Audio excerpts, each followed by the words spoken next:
pandang orang Yahudi, Sheol, tempat penantian, berbeda dengan neraka. Sangat dibedakan.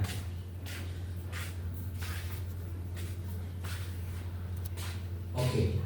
Di Sheol itu yang tinggal apa? Bukan orang-orang yang dihukum, bukan orang-orang atau tempat iblis ataupun setan, tetapi tempat para jiwa orang benar yang menantikan keselamatan. Nah, inilah saudara-saudara, makanya Yesus yang wafat sebelum bangkit, pada saat bangkit, sebelum menampakkan diri kepada muridnya, inilah yang dilakukan oleh Yesus yang bangkit. Tindakan pertama, yaitu dia turun ke alam bawah, ke tempat penantian. Untuk apa? Untuk membebaskan jiwa-jiwa yang sudah menanti. Di situ ada mungkin Nabi Yesaya, Nabi Yeremia, Nabi Yeskiel, Musa, orang-orang benar, orang-orang beriman pada Allah. Dibukalah pintu itu, lalu semua dibangkitkan oleh Kristus. Maka fakta bahwa Yesus turun dari ke tempat penantian itu adalah salah satu buah dari kebangkitan. Bukan cuma Yesus sendiri yang bangkit, tetapi Yesus menjangkau lebih dulu orang-orang yang sudah lama menanti untuk dibangkitkan oleh Allah. Apakah itu cuma bisa-bisanya para rasul, bisa-bisanya gereja saja? Tentu tidak.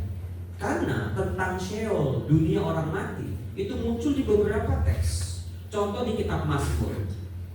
Sebab engkau tidak menyerahkan aku ke dunia orang mati. Itu disebut Sheol gitu. Dan tidak membiarkan orang kudusmu melihat kebinasaan.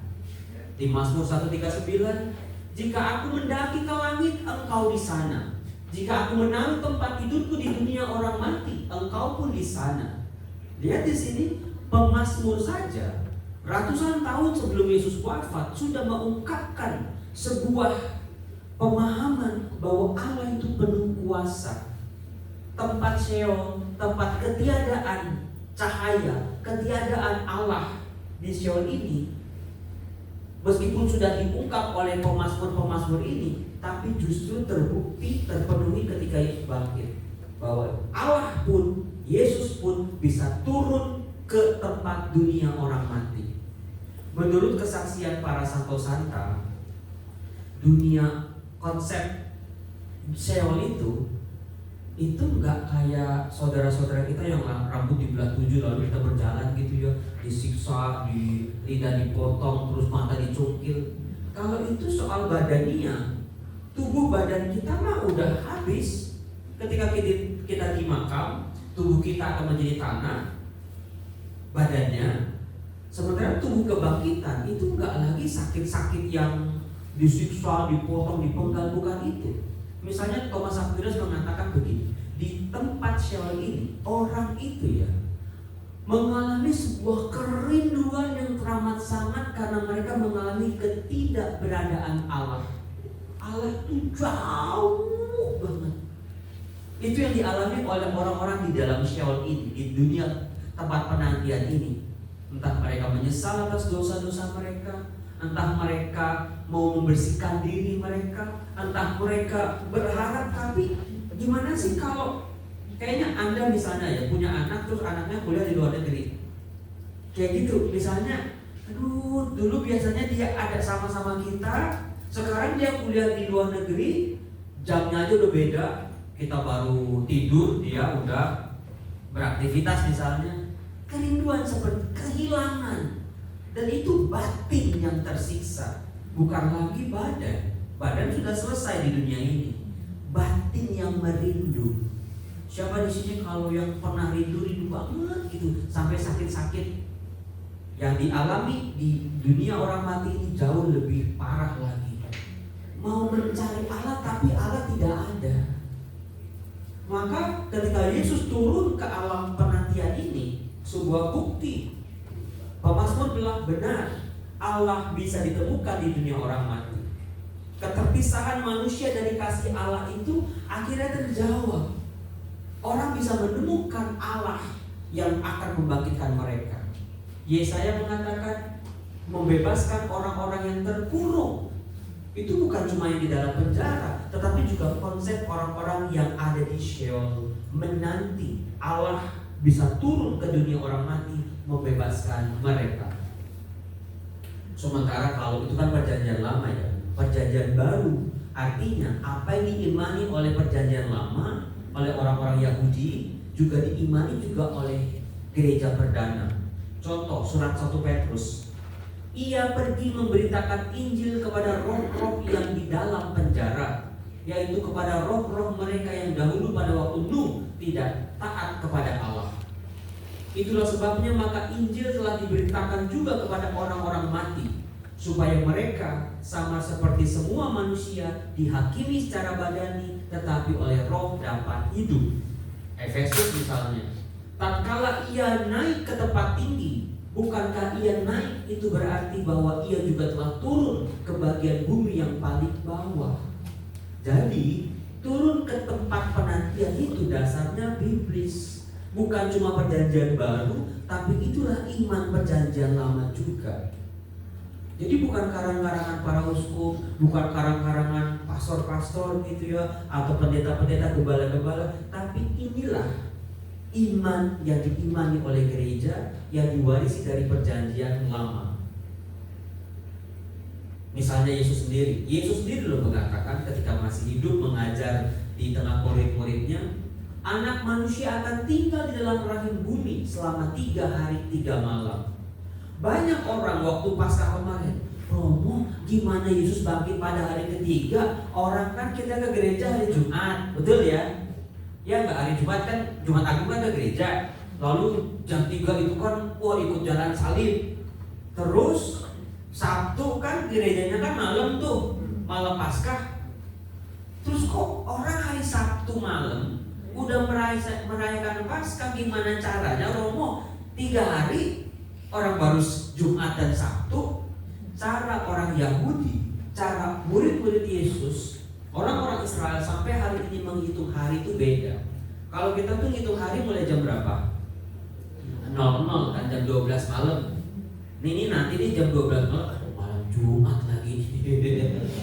Ini jam 00.01 gitu ya, itu udah hari Jumat. Sekarang masih hari Kamis. Tapi kalau orang Yahudi mirip dengan saudara-saudara kita yang Muslim, itunya dari matahari terbenam. Matahari terbenam itu kan nggak eksak ya, nggak pasti setiap hari. Ada jam 6:03, jam 6:05. Itulah mulai kalau udah jam 6. Ini menurut kita ini masih hari Kamis. Tapi kalau menurut orang-orang Yahudi ini udah hari Jumat. Paham? Karena begitu matahari terbenam itu sudah dihitung 1 hari yang berikutnya. Nah, saya coba lihat Yesus wafatnya kan jam ketiga. Pas banget ya jam 3. Jam ketiga itu jam 6 pagi sampai jam 9 itu jam pertama hitungnya. 9 sampai jam 12 jam kedua hitungnya. Jam 12 sampai jam 3 itu jam 3, jam ketiga. Maka ya pas begitu dari jam 12 sampai jam 3 itulah, di jam itulah Yesus wafat. Katakanlah Yesus wafatnya di hari Jumat. Maka kalau Anda lihat buru-buru jenazah Yesus diturunkan karena apa? Hari persiapan Sabat. Karena jam 6 sore di hari Jumat itu sudah masuk hari Sabat. Di hari Sabat orang gak boleh ngapa-ngapain, nyalain api gak boleh, masak gak boleh, tutup jendela gak boleh. Maka lebih sibuknya itu hari persiapan Sabatnya. Karena nanti di hari Sabat mereka tinggal duduk aja, tinggal nikmatin apa yang sudah mereka lakukan. Maka sibuknya itu ya antara jam 12 siang sampai jam 6 sore itu harus masak, harus segala macam gitu.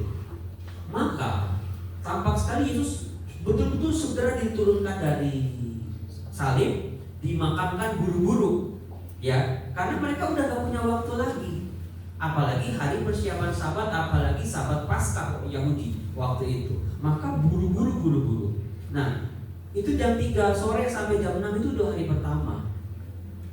Lalu jam 6 sore terus sampai jam 6 sore Sabtunya itu udah hari kedua.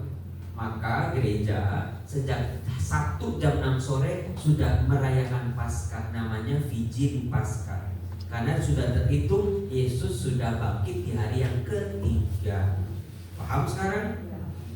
Jadi itu jangan Jumat Sabtunya, tapi ngitungnya Allah orang Yahudi. Roma bab 10, siapakah yang akan turun ke jurang yang dalam? Yesuslah. Wahyu 1:18, aku memegang segala kunci maut dan kerajaan maut. Di situ sabda Allah perjanjian baru menyebut secara konkret, secara eksplisit, memang kuasa Sheol bukan lagi kuasa iblis, bukan lagi kuasa kegelapan, tapi sudah ditaklukkan oleh Yesus dengan kebangkitannya. Saking berkuasanya, dia mampu turun ke dunia orang mati, membebaskan orang-orang mati. Itu dasar biblisnya, ada di kitab suci. Nah kemudian maknanya apa sih Romo? Ada dalam kitab suci, oke. Dikutip oleh syahadat, oke. Terus apa maknanya? Yang pertama, solidaritas Allah dengan manusia. Hingga kematian Kristus tidak hanya mati untuk kita, tapi benar-benar masuk ke dalam kondisi kematian manusia. Pengosongan diri. Itu luar biasanya yang dilakukan oleh Yesus di atas salibnya adalah pengosongan diri. Dia menanggalkan dirinya, kealahannya, bahkan kemanusiaannya, mati seperti manusia. Kenosis namanya. Maka pengosongan diri adalah salah satu jalan di mana manusia kalau bisa makin berusia makin kosong. Artinya nggak banyak gondelannya, nggak banyak dendamnya, nggak banyak marahnya, nggak banyak musuhnya. Sebab kalau tetap digendolin, nggak ada kenosis, berat hidupnya nanti. Nanti ketika meninggal pun jadi arwah penasaran, ayo, takut nanti. Maka menjadi panggilan manusia, wafat Kristus, pengosongan diri Kristus adalah sebetulnya wajah kita, panggilan kita juga. Ketika masih muda, bolehlah kejar apa, tapi kan kalau bisa makin kesini makin bukan diriku lagi yang hidup, tapi Kristus yang tinggal dalam aku. Paulus bilang begitu.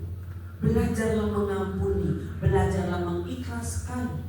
Problemnya kan udah umur lakcap, sicap, masih ini aja. Wah itu Romo, itu mantan saya Romo waktu umur 25 Romo. Aduh, udah berapa tahun masih aja kan. Relakan apa yang memang bukan milik kita, ikhlaskan apa yang memang harus terlepas.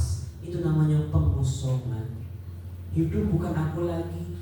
Apa sih, ngejar apa sih? Popularitas, ngejar apa? Ngejar harta, ngejar apa? Ngejar segala nama baik. Pada akhirnya semuanya juga akan jadi mayat juga kok. Gak ada yang bawa duit kan?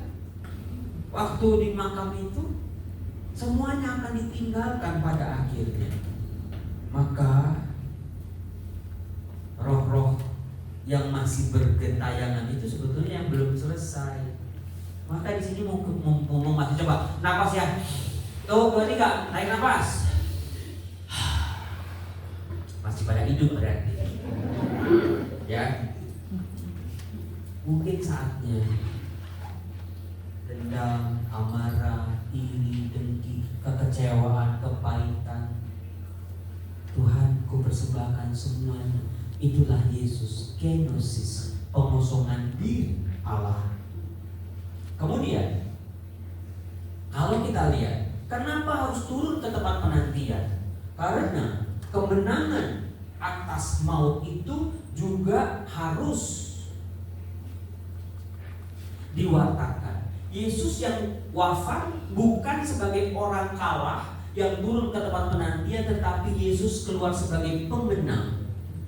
Yesus turun ke tempat penantian sebagai pribadi yang pemenang.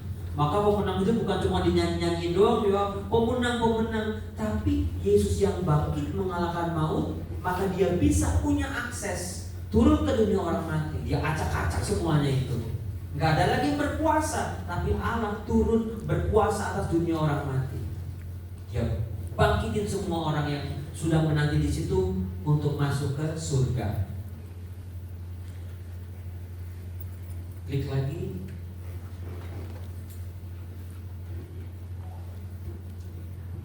Oke, ini saya lewatin ya. Ini juga